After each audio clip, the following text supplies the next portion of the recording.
Have you ever wondered what truly defines a good life after 65? It's not the size of your home, the number of friends you have, or how much you've saved. It's something much deeper. The quiet abilities that prove your body, mind, and spirit are still alive and thriving. As we get older, it's easy to focus on what we've lost. But today, we're turning that thought around. We're focusing on what you still have, because those abilities say more about your strength than anything else. In this video, we'll talk about 5 powerful abilities that show you're doing life right after 65. These are not talents or physical feats.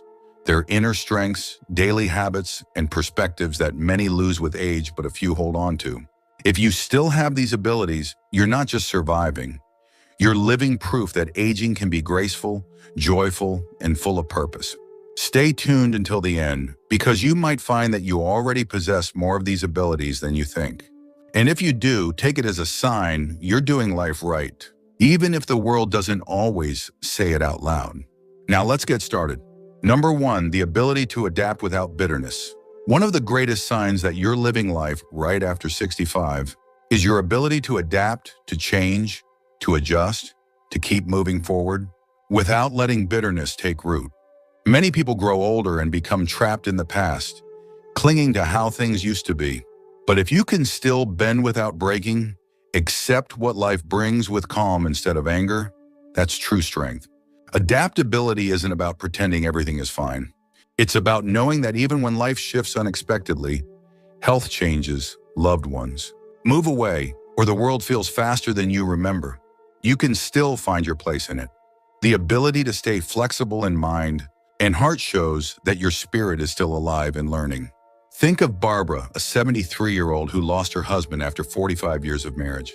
She could have let grief define her, but instead she began taking long walks, joined a local art group, and learned to paint landscapes. She didn't replace her loss, she reshaped her life around it. That's what adaptability really is. It's choosing growth over regret. Psychologists say resilience and emotional flexibility are among the strongest indicators of longevity and mental well-being. When your mind stays open to new experiences, your brain forms new connections, keeping it sharp and youthful. Adaptation is exercise for the soul. It keeps you alive inside, no matter what happens outside. People who age well often share this quiet wisdom. They know that life doesn't stop changing, so they stop resisting it. They don't see aging as loss, but as evolution. They learn to laugh at small frustrations, to ask for help when they need it, and to keep exploring instead of retreating. That's how they stay young in spirit, even when their hair turns gray. So if you can still find the good in change, if you can adjust to new routines or accept life's imperfections without resentment, that means you're doing something right. Because the ones who thrive after 65 aren't those who resist aging, they're the ones who walk with it, hand in hand, and keep discovering new ways to live. Number 2, the ability to stay curious. If you've reached your 60s, 70s, or even 80s, and you still find yourself wanting to learn something new, ask questions or explore ideas that others overlook, you're living life the right way. Curiosity keeps your mind young. It's the quiet fire that pushes you to stay. Engage with the world no matter your age. When you stop being curious, life begins to shrink. But when you nurture curiosity, the world keeps expanding.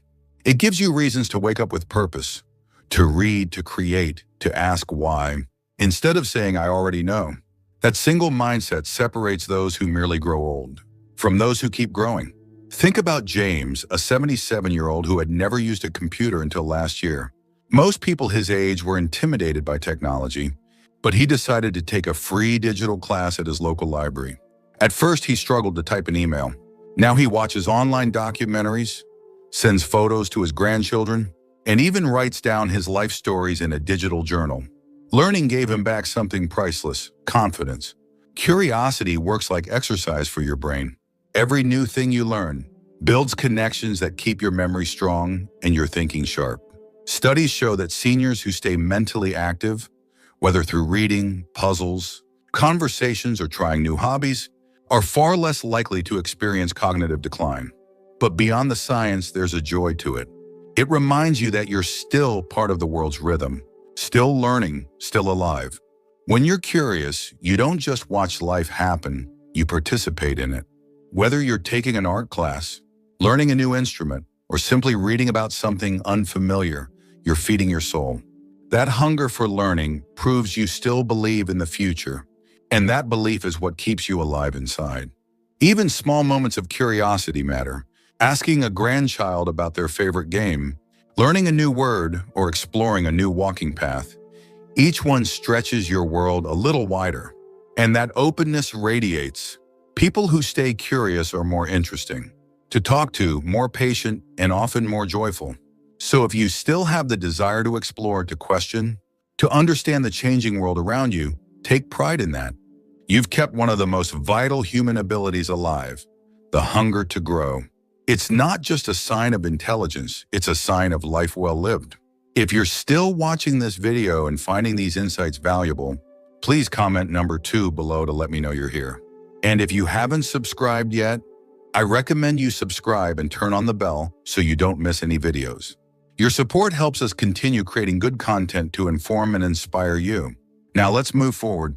Number 3, the ability to forgive and let go. As the years pass, one of the hardest, but most freeing abilities a person can hold on to is forgiveness. The ability to release anger, regret, and disappointment. Many people carry the weight of old wounds for decades, and it quietly steals their peace. But if you've reached your 60s, 70s, or 80s and can look back on life without bitterness, if you can see both the good and the bad with calm acceptance, you've mastered one of the deepest forms of wisdom. Forgiveness doesn't mean forgetting what happened or pretending it didn't hurt. It means deciding that your peace of mind is worth more than reliving old pain. When you forgive others or yourself, you reclaim control over your heart. You stop letting the past dictate how you feel today. Think about Eleanor, a 69-year-old, who spent years angry at her brother over an inheritance dispute. For a long time, she couldn't speak his name without resentment. But one day she realized the anger was exhausting her, more than the memory itself. So she wrote him a letter, not to rekindle the relationship, but to release herself. Whether he replied or not didn't matter.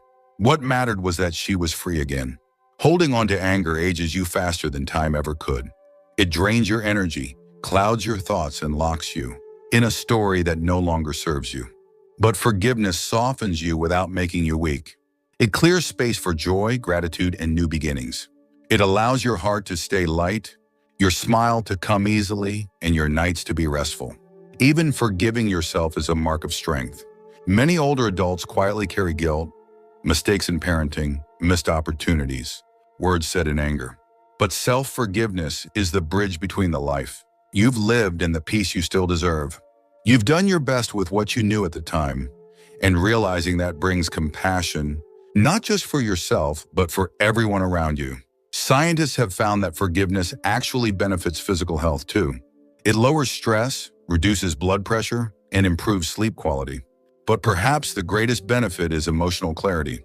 Once you let go of resentment, you begin to notice beauty again, in people, in memories, and even in the simple moments that fill your day. Forgiveness doesn't happen in a single moment. It's a practice, a decision you renew every time those old feelings rise up. And over time, it reshapes you from within. You start to see the past not as a burden, but as a teacher. Every pain you've endured becomes proof of your endurance, not evidence of your loss. If you can still forgive easily, if you can let go of what you cannot change and find peace with what remains, you've already won one of life's hardest battles. Because forgiveness doesn't just set others free, it sets you free too. It means your heart is still open, your spirit still soft, and your soul still capable of love. Number 4, the ability to find joy in ordinary days. After 65, one of the most powerful signs that you're doing life right is your ability to find joy in small, ordinary moments. When you can wake up, pour a cup of coffee, look out the window and feel grateful to still be here. That's not something small. That's wisdom earned through decades of living. Many people chase big achievements or grand excitement, but real happiness in later life often hides in simplicity. Finding joy in the ordinary doesn't mean your life is perfect or that you ignore challenges. It means you've learned how to see beauty where others see routine. The morning sunlight on your table, the sound of rain, the laughter of a grandchild, a good meal cooked slowly. These are not insignificant things. They are the quiet treasures that make life whole. People who master this ability have something remarkable in common. They've stopped comparing. They no longer measure their days by how much they achieve, but by how deeply they feel. That shift from ambition to appreciation is what brings peace. You realize you don't need more to be content. You just need to notice what's already around you. Think about Harold, an 81-year-old who spends most of his time tending a small garden behind his house. Every morning he waters the plants, talks to them as if they're old friends, and feels joy watching them grow. It's not about the plants, it's about the ritual, the peace it gives him, the sense of connection to life itself. That simple daily act keeps him grounded and content. Joy and simplicity is not something that happens by accident. It's a skill. You develop it by slowing down, by paying attention, by letting go of constant expectation. When you stop chasing happiness and start noticing it, you realize it's been there all along. Psychologists call this the gratitude shift, the point in life where appreciation becomes the foundation of emotional health. Seniors who regularly express gratitude tend to experience lower stress levels, better sleep, and stronger social connections. But beyond research, it's something you can feel. Gratitude softens your perspective. It makes you kinder, more patient, and more connected to others. This ability also protects you from loneliness. Even when you spend time alone, you don't feel empty. You begin to find companionship in the world itself, in memories, in small routines, in the quiet rhythm of your own breath. That's when solitude transforms from isolation into peace. So if you can still find joy in an ordinary day, if you can smile while washing dishes, enjoy a walk without rushing, or feel thankful for one more sunrise, you've already achieved something extraordinary. You've learned how to live, not just exist. Because the people who know how to see beauty and simplicity never truly grow old, they grow peaceful. If you're still watching this video and finding these insights valuable, please comment number 4 below to let me know you're here. And if you haven't subscribed yet, I recommend you subscribe and turn on the bell so you don't miss any videos. Your support helps us continue creating good content to inform and inspire you. Now let's move forward. Number 5, the ability to love without condition. If you're between 65 and 85 and you still have the ability to love freely, without judgment, expectation, or bitterness, then you're doing life right. Because at this stage, love becomes less about romance or obligation and more about understanding, empathy, and presence. It's the quiet, patient kind of love that asks for nothing in return, the kind that listens more than it speaks, that gives without keeping score.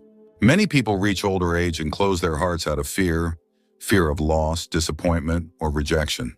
But if your heart is still open, still willing to care, you've achieved something most people spend a lifetime trying to find.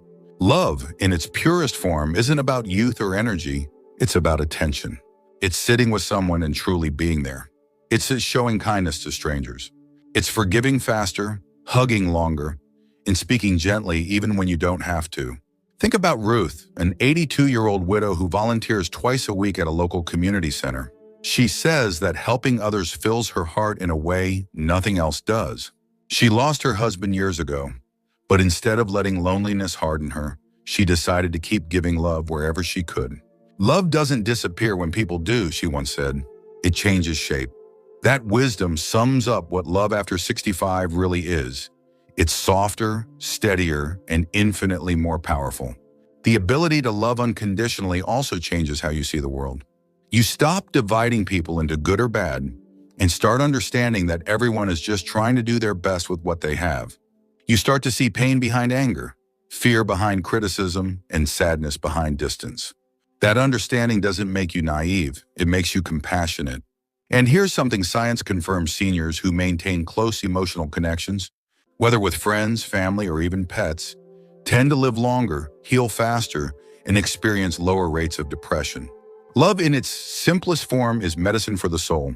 It calms the nervous system, boosts immunity, and brings meaning to your days. But more than that, it gives you a reason to keep showing up for life. When you love freely, you stop trying to control others or change them. You learn to accept life as it comes and people as they are. That acceptance is not weakness, it's peace. It means you finally understood what life was always trying to teach you, that love is not something you receive, but something you become.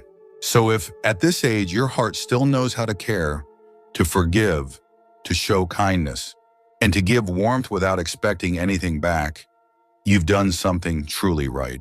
You've learned what matters most. You've discovered that the secret to happiness at any age isn't wealth or youth, it's love that doesn't run out. And that is the purest sign that you're living life exactly as it's meant to be lived. Final thoughts. As we reflect on these 5 abilities, adaptability, curiosity, forgiveness, gratitude, and unconditional love, take a moment to notice which ones you still carry with you today.